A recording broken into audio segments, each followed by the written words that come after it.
Hey guys, and welcome back to week 7 of the Minors Power Rankings for the National Pokeball League. Joining me today is my lovely co-host, Genius. Yo, what's up guys, GeniusX here, and today me and BM will be bringing you the NPL Minor Season 5 Week 7 Power Rankings. And without further ado, let's jump straight into number 16, and which I believe we both have Tone and the main Red Howitzers.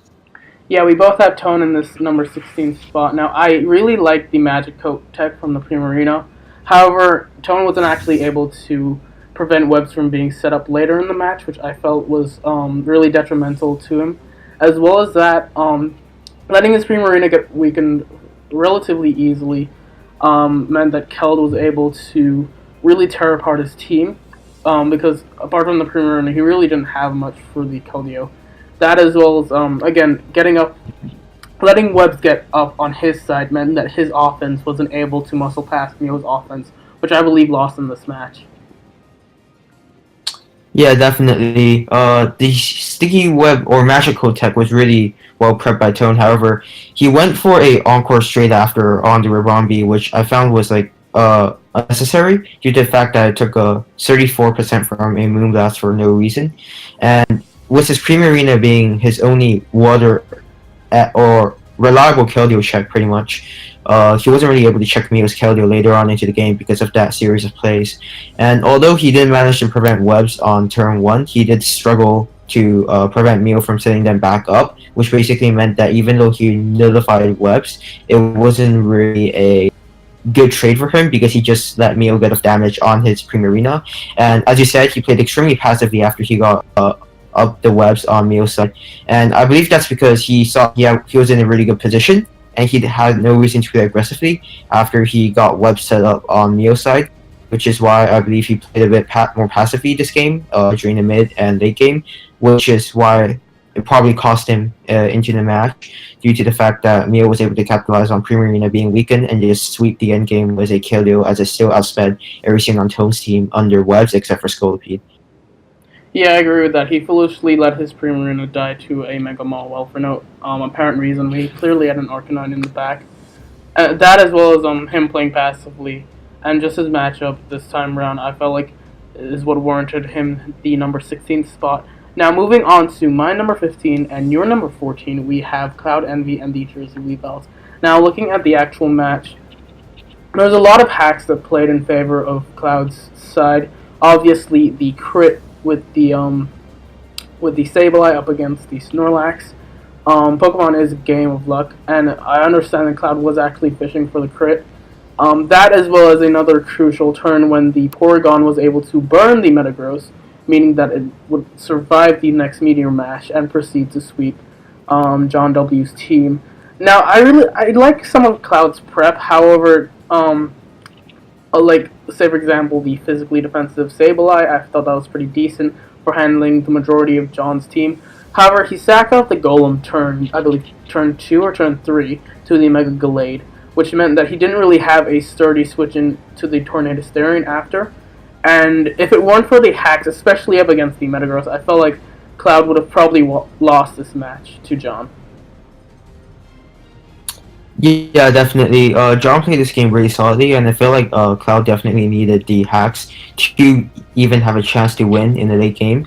But one thing I do want to point out is the fact that I don't really particularly like his Porygon Z set because of the fact his John's only normal resist on his team right now is the Metagross, and he offered to go for choose Pain Split over a coverage move such as Shadow Ball, which I believe would have benefited much more due to the fact that it's able to OHKO the Metagross. And not only that, he chose to run Pain Split over the Recover, which I don't really see a reason why he would do that. And other than that, if he had ran Shadow Ball on his moveset instead of a status move, then he would have been able to sweep John with much less hacks involved, being a game-changing scenario. Other than that, I felt like Kyle definitely played the end game well, even though he played the early game kind of shaky. He was able to recognize that Porygon Z was his only win con, and he was able to get it in on a double on the Musharna, and that was what allowed it to set up in front of the Musharna. and I believe he did recognize his win con well in the late game. And the only thing that I would point out is maybe uh, having coverage to hit the your opponent's only normal resist next time you bring Korrigans. Yeah, certainly. I agree with that. Now, moving on to my number 14 and your number 14, we have Mio and the Oklahoma City Thunder. Oklahoma City Thunders, I believe. Yeah, now looking at the matchup and the actual game. Now, this is personally an input from my part, but whenever I have a Sticky Webs user and whenever I see a turn 1 up against a team that doesn't really have obvious counterplay to Sticky Webs, I usually just look at whatever Pokemon my opponent leads with and see if there's any way that they can potentially punish a Pokemon going for Sticky Webs. Now, I felt like Mio should have known or should have at least been aware that Primarino did get Magic Coat. And I felt like he really shouldn't have gone for the Magic Coat that first turn. However, he was able to get up Webs later in the match, as well as this. He was able to burn the Mamoswine, which I thought was really crucial because if you look at Mio's team, it really doesn't appreciate Mamoswine, but since he was able to burn it, it was basically neutered for the rest of the match.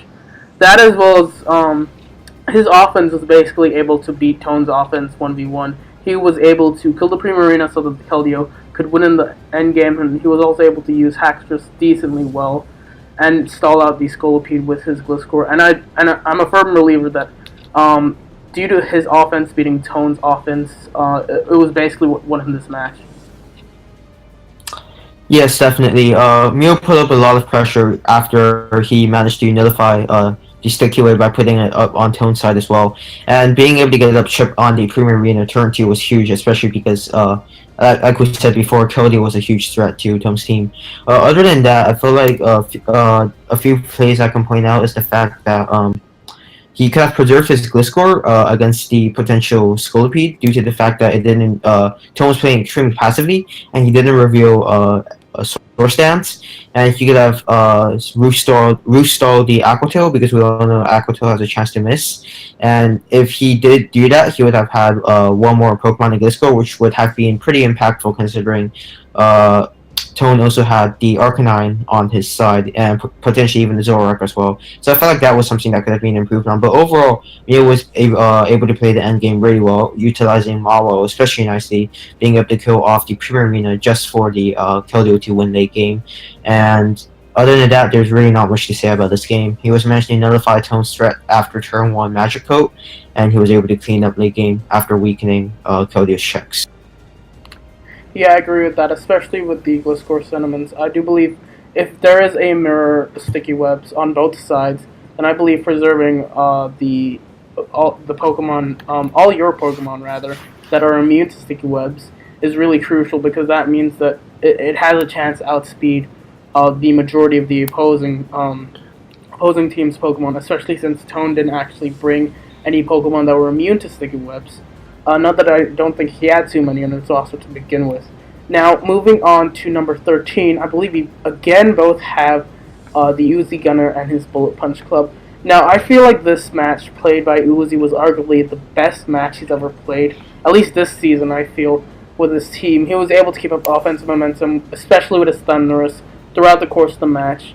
He didn't really have to rely on things like his Tyranitar, his Steelix, his offensive Pokemon such as Kyurem Black and Thundurus, as well as really good pivots in Delmise and Klefki. Delmise and Klefki were able to win in this match.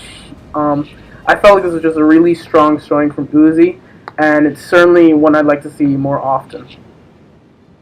Yes, definitely. I felt like with Jake's really passive squad, not only in team building, but in what he brought as well, the combination of Kyurem Black and Thundurus Incarnate is just a huge threat towards Jake's team. And Yuzi was able to recognize that and just utilize it to his full potential, being able to knock off the Jirachi Scarf and taking out the Garchomp in one hit with the Thundurus, and nullifying the Kangaskhan and the Shaman with the Kyurem Black as well. So well, when those two combine, they just dealt a huge amount of damage to Jake's team, and I felt like due to the passive nature of Jake's team, he just couldn't break past, or he just couldn't wall past Uzi's wall breakers, and Uzi did recognize that and played that to advantage and played a textbook style game in which he won in the end. Pretty convincing. Yeah, I do agree. Again, I personally think that this was Uzi's best match, at least in the season, and it really showcases the potential that his offense has with Kieran Black, Thunderous, as well as really good pivots in Zelmies, and especially the Klefki. I thought that was another key Pokemon that he had in this matchup. Now, moving on to number 12, we have Illusion and the LA Venusaurs.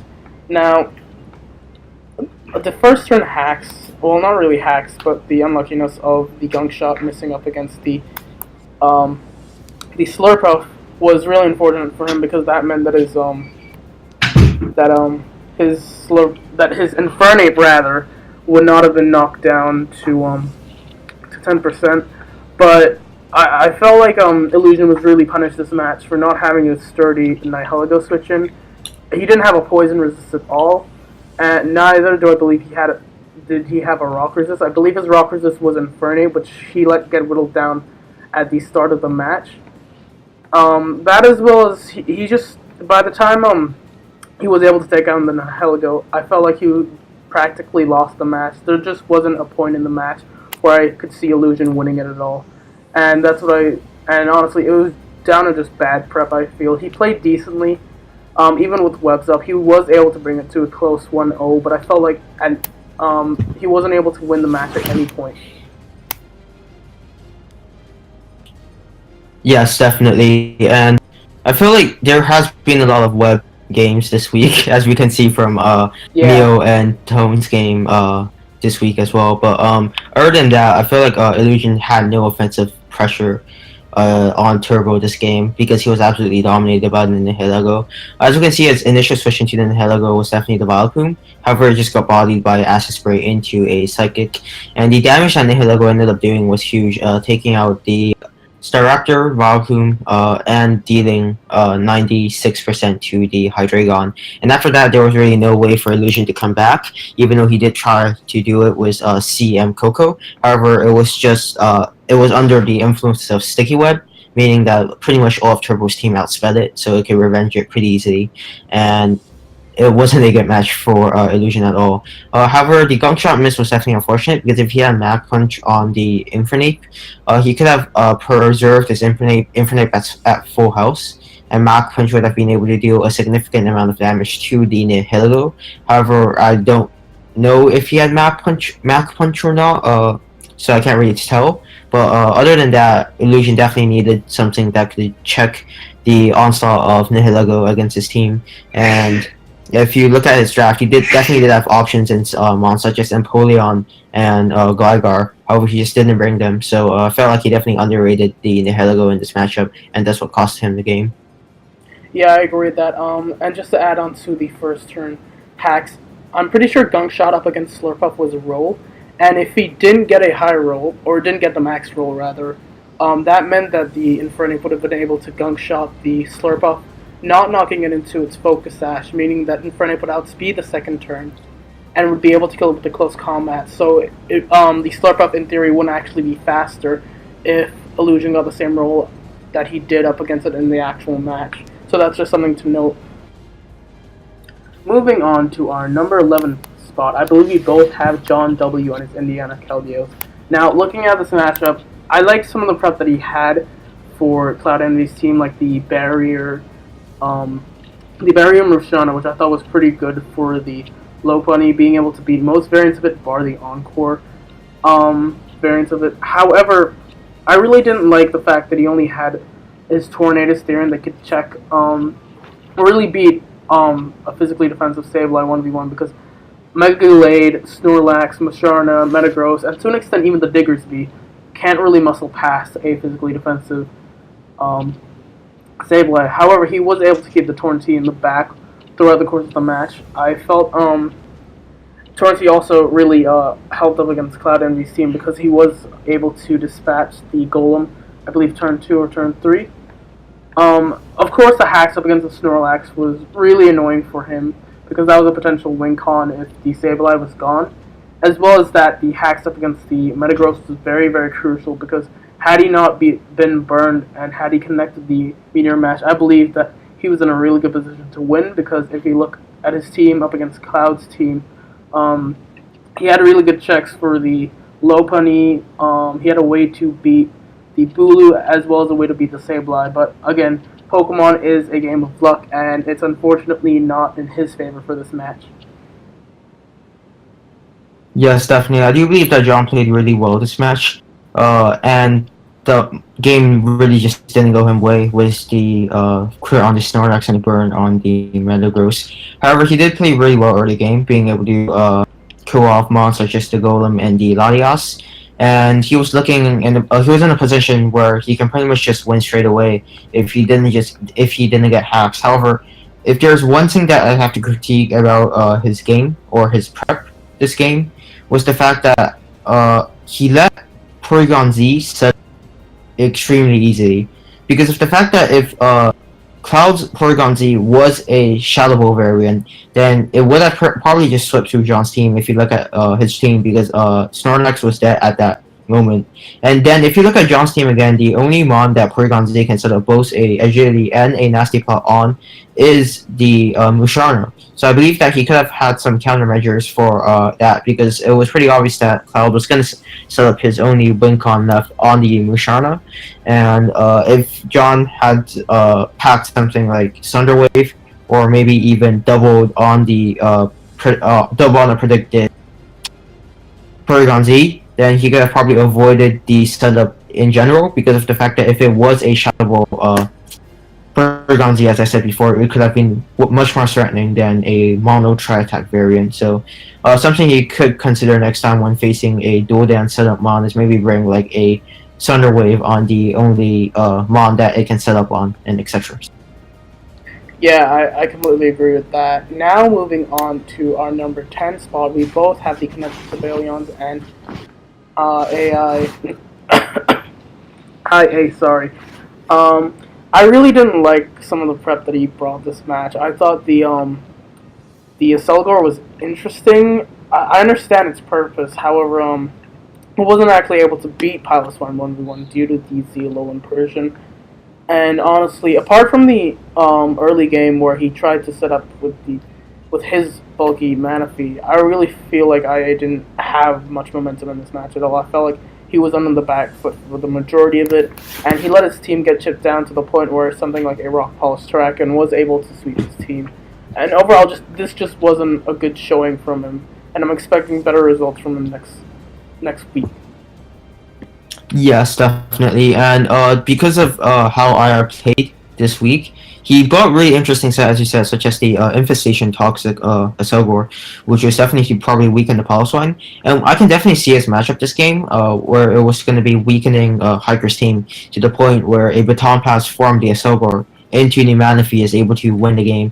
However, he set up his Manaphy way too early to the point where he had to switch out after setting up 2 Calm Minds on the Rotom, when he could have gone for something such as maybe the Rain Dance, or even the Rain Dance into the rest, but or potentially even switch out even earlier, because he was letting his Manaphy take massive damage.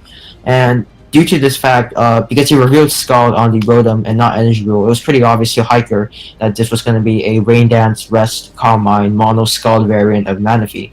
So I revealed his Manaphy set really early into the game, and he wasn't able to actually get off any damage or any.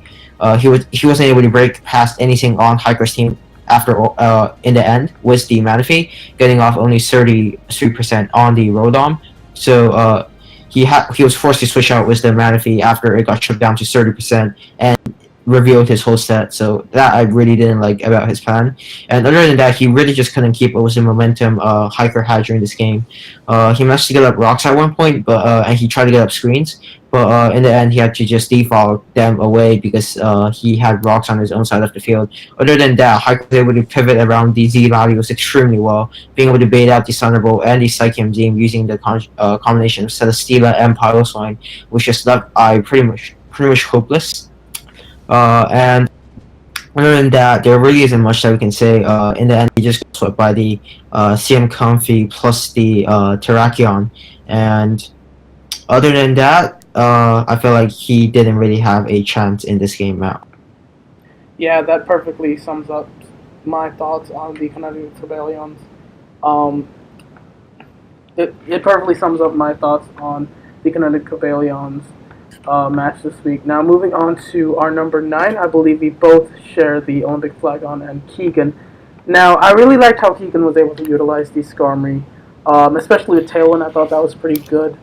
He was able to utilize his Mega Medicham really well, realizing the Turk didn't have a solid switch in to the combination of its dual stabs. He was able to get a bit lucky with the Gengar living at 1% from the Avalanche. However, he was able to pull through with the Tailwind Skarmory as well as his Raichu and his Mega Medicham. And I felt like there was a pretty decent match that was played from him. He was able to utilize the Mega Medicham, which I felt was really good as it was breaking Turk's team extremely well. Even under the Tailwind beam, it could outspeed the likes of the Thunderous Terrain as well as the Landorus Incarnate, and I felt like this was just a really good showing from Keegan. Yeah, definitely. I really like the Tailwind Scrum, as you said, because if you look at Turk's team, it pretty much just loses to Medicham, and the only way for him to actually beat Medicham is probably to revenge it with a Life Orb, Sure Force, Horsepower from the Landorus, or potentially a Thunderbolt from the Thunderous Incarnate. And if you add a Tailwind factor to Keegan's team, then the combination of High Jump Kick, Zen Headbutt, and Ice Punch pretty much just uh, 6-0's Turk's team. Because if you look at Turk's team, his only HJK resist is the Silvally Ghost, but it ended up getting 2-hit KO'd by a Zen Headbutt either way. So I really, really like the combination of Tailwind Skarm into the Medicham. I believe that is pretty much what won Keegan the game. Other than that, there are a few things that I probably want to point out as far as the fact that he sacked his Zygarde a bit early into the game. However, I do like it didn't matter that much ultimately in the end because he didn't really have a switch in to +2 Sunburst anyways, and his Zygarde was hard warped by Avalok. So other than that, there really isn't much to say about this game. It was really well played by Keegan, and his prep with the Tailwind Skarmory was just what pulled through in the end. Yeah, I do agree. Especially a lot of major emphasis on the Skarmory and the Tailwind Skarmory rather, and the Mega Medicham, being able to make sure that the Mega Medicham was able to outspeed the Thunder Starion as well as the Landorus Incarnate was pretty important. Now moving on to, I believe, both of our number 8s, it is Carney Hobo and his Vancouver Stealth Rocks. Now, looking at Carney's team and the matchup up against Zedon, apart from Landorus and to an extent the Weavile knocking off its item, Toxapex just had a field day up against Zedon's team, being able to wall basically the majority of it, including the likes of the Roserade, the Scizor, and the Clefable, which I thought was really, really good. He was able to nail a good prediction up against the Weavile with his Electabuzz. He made sure that the Landorus, despite getting to +2, didn't get out of hand by checking it with the Electabuzz. And being able to pressure the Landorus enough, as well as killing off the Weavile, was able to make sure that Toxapex just sat in front of Zedon's team and walled it out.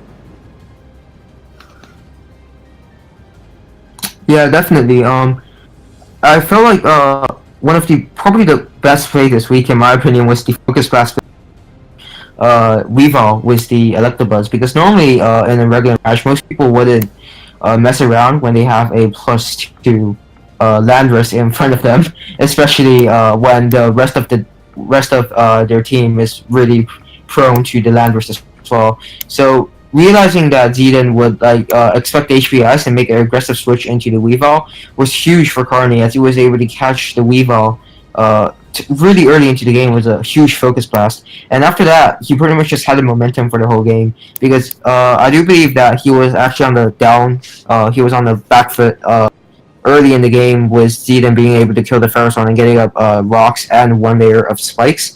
However, with the Focus Blast play, he was pretty much just able to turn the game into his favor, and he was able to win with the Toxapex in the end. The crit on the Milotic was definitely unfortunate, but I do believe that even though it didn't really matter that much, because he still had a Necrozma in the back, and depending on the set, it would have easily swept. And I felt like he definitely capitalized on the fact that Zedon didn't bring any recovery on Scizor this game, and because of that, he was able to pretty much just stall it out with Toxapex and have Toxapex clean the game after getting rid of the Weavile.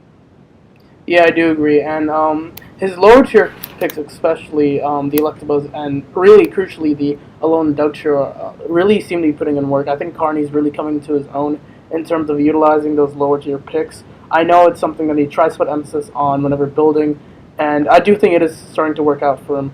Now, moving on to my number 7 and your number 6, we have Jake and his Virginia Tech Frokies. Now, looking at the matchup, I felt like Jake basically, similar to Illusion and a few other coaches this week, I felt like for the majority of the match, he didn't really seem like he was going to win it. He was under the back foot for a lot of it. He wasn't able to generate momentum with his team, and he played really passively, and I felt like that played into Uzi's hand quite a lot, especially with the offensive orientation that Uzi had up against his team, with the likes of Kieran Black and Thunderous really threatening his team a lot, and I felt like he wasn't able to make any aggressive plays in order to circumvent the matchup. As well as, I thought the Alakazam set was interesting in order to dodge the Klefki. Obviously, he did have that slight chance of potentially winning the game if Klefki missed both of its Thunder Waves in theory. However, it didn't, and I felt like this match just really wasn't a good showing from Jake. Yeah, definitely. Looking at Jake's team, it's really bulky in the sense that walls such as Shaman and probably defensive Kangaskhan, and the fact that pretty much everything was undersped by the Sunburst Incarnate bearing the Scarfrachi and the Alakazam. And the Scarfrachi was knocked off by the Sunburst as well. And the Scarf Rotom just couldn't do much to Sunburst either. So I believe that this game was pretty much a massacre by the Sunburst, and all Uzi had to do was pretty much weaken the Shaman and the Kangaskhan for the Sunburst to go ham against Jake's team. And other than that, I really couldn't see like any improvements in this playing. I believe that upon like team preview, it was a pretty tough game for him to win in general, and Uzi just played perfectly with his squad being able to capture all of the Mons on Jake's team. Probably the best way to combat against a more offensive team with Jake is probably to go for a more hyper offensive style while building. But looking at Jake's draft, he can't really afford to do that either. It's like the best case scenario for him this game would have if he brought something such as Bisharp and went for a ST sweep, iron heading the Tyranitar, and then perhaps knock-offing the Delmise, sucker punching the offensive such as Thunderous, and potentially even low kick on the Steelix. But yeah, he definitely could have gone for a more offensive approach in this building, and I feel like he just got overwhelmed by Uzi's offense, and that's why he didn't do well this week. Yeah, I do agree, especially with the Bisharp sentiments. Bisharp in theory could potentially 1v1 a Klefki as well as the the Delmise, and to an extent even the Steelix if it was carrying the low kick. However, I would like to just point out that the Tyranitar was indeed scarfed, and I believe it did have either Earthquake or Superpower, so in theory it would be able to revenge a plus 2 Bisharp. But honestly, I felt like he just didn't play this match at all.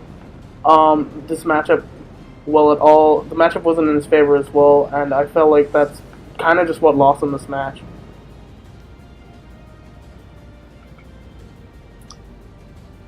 Yes, and due to the fact that in Gen 7, Prankster on the Klefki doesn't work on the Bisharp, I felt like even though Uzi did have a Scarf Tyranitar in the back, the Bisharp definitely could have done damage to Uzi's team instead of Bokyo build. But anyways, moving on to number 6, or my number 7, and I believe your 6, we have Tulsa X-Railers and Lord Zeta.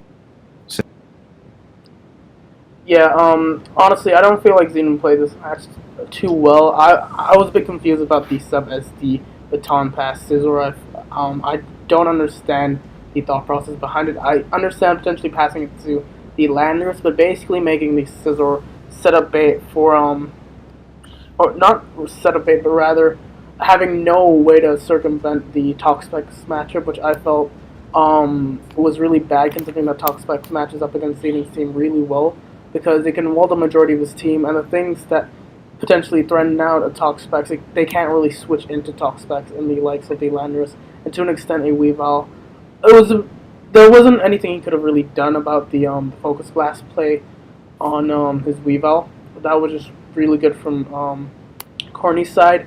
And another crucial thing I'd like to point out was he sacked off his Landers, I think, around the mid game, and that's basically what lost in this match because he didn't really have much to deal with the talk specs.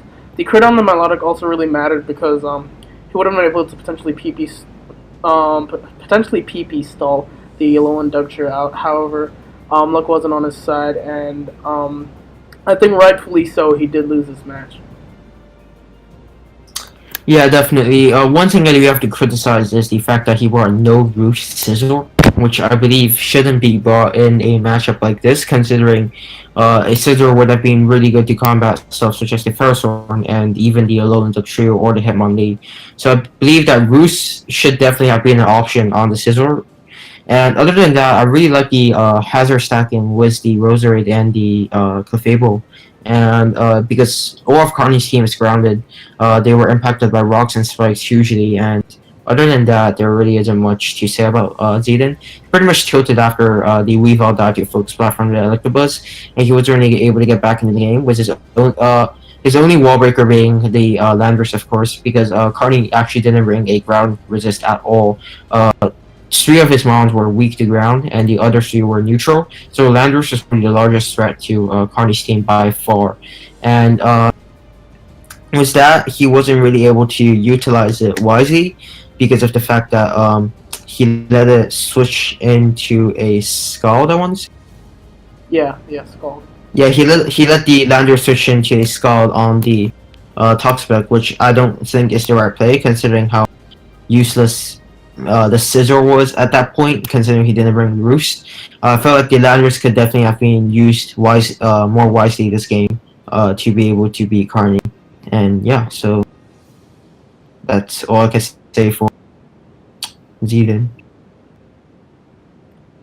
Moving on to both of our number 5 spots, we have Owen and the Leinster Latias. Now looking at Owen's team, he did bring a lot of his fat core in the Almamoa and the Tangrowth, and he also brought a fair amount of offensive Pokemon in Victini, his Jolteon, his Bound, and his Mega Diancie. It was a bit unfortunate the hacks up against the Hoopa and Bound with the Signal Beam up against the Cryogonal, because what that meant is Techno would be able to go for the Freeze Dry, and he basically lost his Hoopa and Bound for no reason. I do think that the Synchronized Jolteon was a really good prep from his part. I'm not sure if well, I'm pretty sure Techno was aware of this. However, he didn't actually end up making the play of switching out.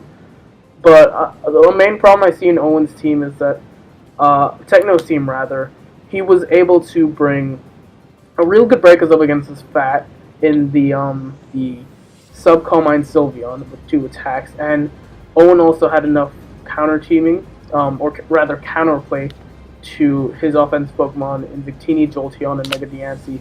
And I feel like his standardized team is becoming a bit stale. I think opponents are expecting him to bring part of his fat core and the rest of his team being offensive Pokemon, and they're tuning their teams in order to beat that style, because what Techno basically have to do is he has to bring 1 or 2 fat breakers, and the rest of his mons could afford to be offensive Pokemon that will be able to check the likes of Victini, Jolteon, and Mega Diancie. And this same formula, I think, is what's losing him some of these crucial matches.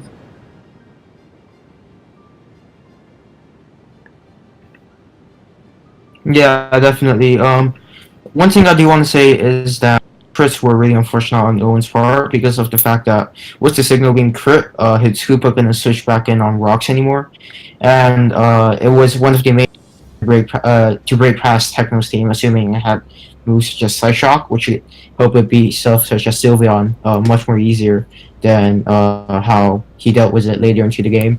And the crits were really unfortunate for him, but he was definitely on the back seat for back foot for pretty much the whole game, I want to say, because Techno had the momentum on pretty much every turn except for the turn he got Z synchronized by the Jolteon, which was really good prep on Owen's part.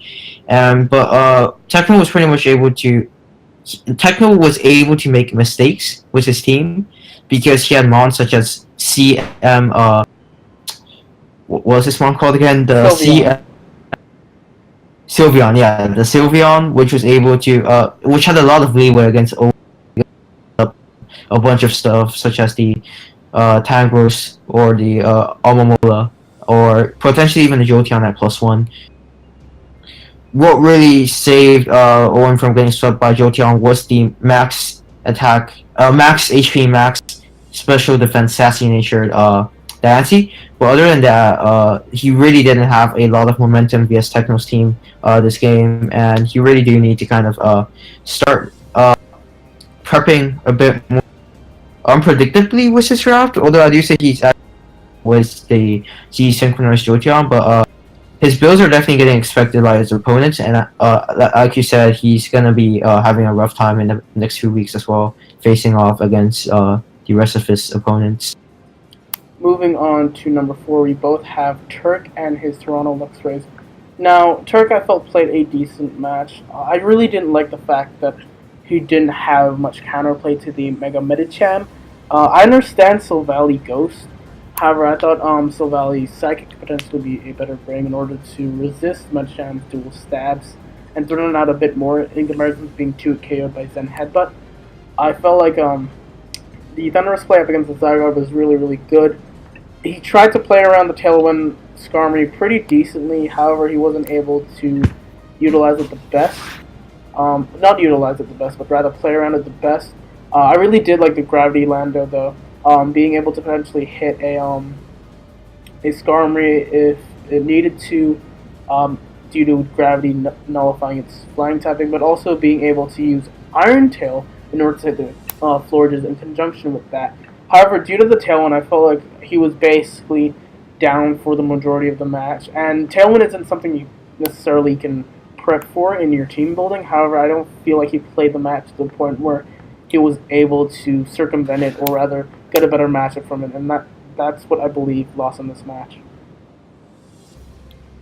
Yeah, that's definitely. I feel like Turk definitely overlooked Tailwind because he did say that his main way of like dealing with Medicham was going to be and the Thunder, and when you add speed onto the Medicham, it was just such a huge threat to Turk's team, and I felt like he just couldn't manage to deal with it, and that's what lost him this game. And other than that, I felt like he could have played better at the end game because if he did gravity on the Skarmory switching, he had a decent chance to win with his Gudra in the back, and it was essentially a 50-50 because if Keegan did stay in with the Medicham, I believe it was, he would have died, and he would also lost the game 100%.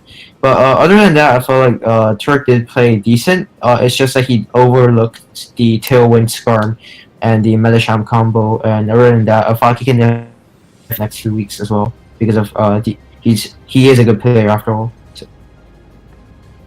Yes, now moving on to my number 3 and your number 2, we have Hiker Toad and his Boston Bulldoors.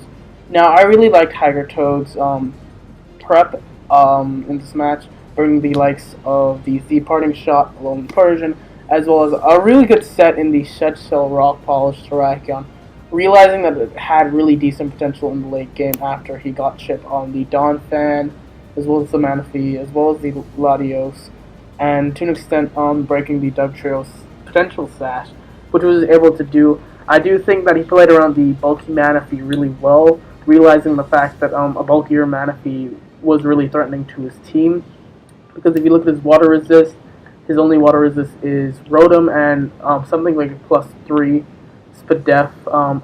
A Manaphy after 3 or 4 Calm Minds can really threaten the Rotom. So I felt like he was able to play around that really well, both in the first instance with his Rotom and in the second instance with his Comfey. And apart from that, he just had offensive momentum for the majority of the match. He didn't really have to make any riskier plays. He just had to play it safe. And especially bringing back the Piloswine with the Z Parting Shot of Lone Persian towards the start of the game was really smart from him because he did realize that the Piloswine was a pretty decent threat up against II's team, especially being able to wall a potential Rotom Heat, being able to take on the Dugtrio and Dawn Fan, and even the Acelgor. as well as I felt like he played around really well up against the Latios, realizing that pivoting into his Piloswine and then to his Celesteela on the potential Zemu, scouting that out, and realizing that it was Shattered Psyche, and he was just able to chip down II's teams at the point where Rock Polish Terrakion was able to sweep. Yeah, definitely. I felt like Hiker played a really, really solid game this week, and there was like no criticizing about his plays. He was able to play around the ladders pretty much perfectly, and his prep was pretty on point as well, being able to revive the Pylos line for later use as well. So there really isn't much I can say about this game except for the fact that he played and prepped really, really well, which is why I did put him at number 2 this week. So. Yeah, just so I have him as number 3 because previously last week I did have him as number 8, and going from number 8 to number 2 I felt like was a bit too much. And I do feel that my number 2 and your number 3 in the Phoenix Midnights actually performed pretty decently this week as well, taking on Illusion and his LA Venusaurs.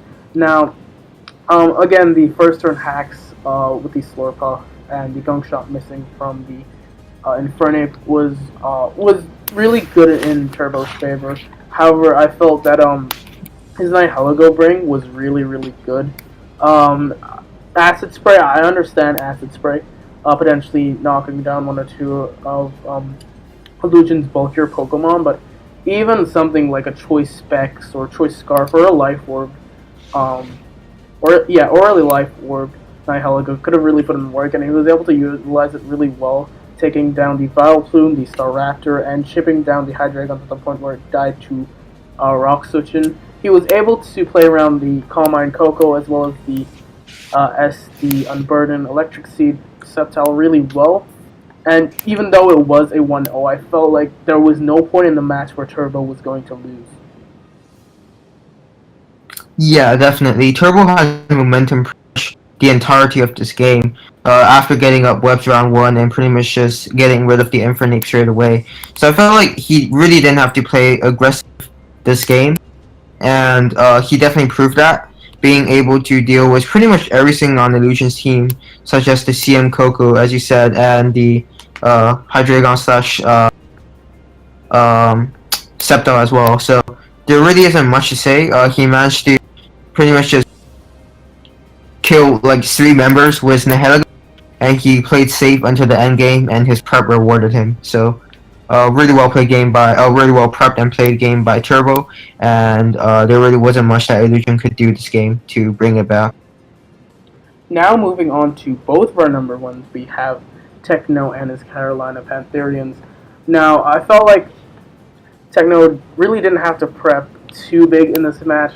He used a similar formula that previous opponents used up against Owen, which is basically bringing, as I've already stated, a few decent wall breakers in order to take advantage of and manhandle the likes of Almamola, Tangrowth, and Mandibuzz, as well as bringing 1 or 2 offensive Pokemon that could easily check the likes of the Victini, the Jolteon, the Hoopa Unbound, and the Diancie. Obviously, the crits with the Cragonal, first up against the Hoopa Unbound, and secondly up against the Tangrowth, helped him out. However, again, like with the Midnights and with the Boldors, I felt like there was no one instance or no one time in this match where I could see Techno losing. He was in the driver's seat for basically the entire match. The only thing I will critique him on is not actually acting on the fact that he was aware that Jolteon was able to use Desynchronize. I'm pretty sure in his commentary he did say that in his post commentary he realized that Desynchronized Jolteon could have been a possibility in the match. However, he forgot that Jolteon was one of his Z move users, and that's really the only thing I have to critique on. And I thought the Calm Mind 2 attack Sylveon set was really good. The Scarf Buzzwole came in really clutch in order to deal with the likes of potentially a non-Scarf Victini, revenging the Mega Diancie after it's a bit slightly chit, being able to revenge Jolteon as well, and being able to keep up decent offensive pressure up against Owen's defensive core due to its bug typing as well. I thought that was a really good bring, and again, another really good showing from I believe, the top team in the league right now in terms of record. I believe he's the only 6-1 team. Yes, he is. Everybody else has at least 2 losses, so Techno definitely played this game really. And I also know for a fact that Techno was playing this game on a bus while teaching his friends how to play Pokemon. So that's pretty impressive as well, I must say. But other than that, he really played this game with pretty much all the momentum in hand. I really couldn't see a point where he was losing, as you said. And other than that, even if he did kind of just sack off his Venusaur for no apparent reason, his team was forgiving enough where he could still pretty much just steal his Owen's bulk with the Calm Mind Sylveon. So in the end, really good prep and play by Techno. And even if he did make a small mistake in sacking off the Venusaur, he had the momentum pretty much for the rest of the game. And I really couldn't see a point where he would have lost this game. And I do feel like he would continue this trend in the future as well in the last few weeks. So that draws a conclusion to our Week 7 Minors Power Rankings. Be sure to check out all the coaches in the description, both for majors and minors. Be sure to check out all the analysts as well. I believe most of us will be linked in the description. And again, we'd like to thank you for tuning into this week's Power Rankings. It was a real hassle trying to record this. My internet disconnected me and BM ran times, and the audio on OBS wasn't recording as well. It was a real hassle, but luckily we've made it this far. So, hope you all enjoyed this power ranking. Did enjoy, and if you haven't yet, definitely do join the NPL fan server where you can join pick'ems as well. And with that, we'll be signing out, and we'll be seeing you next week. See ya.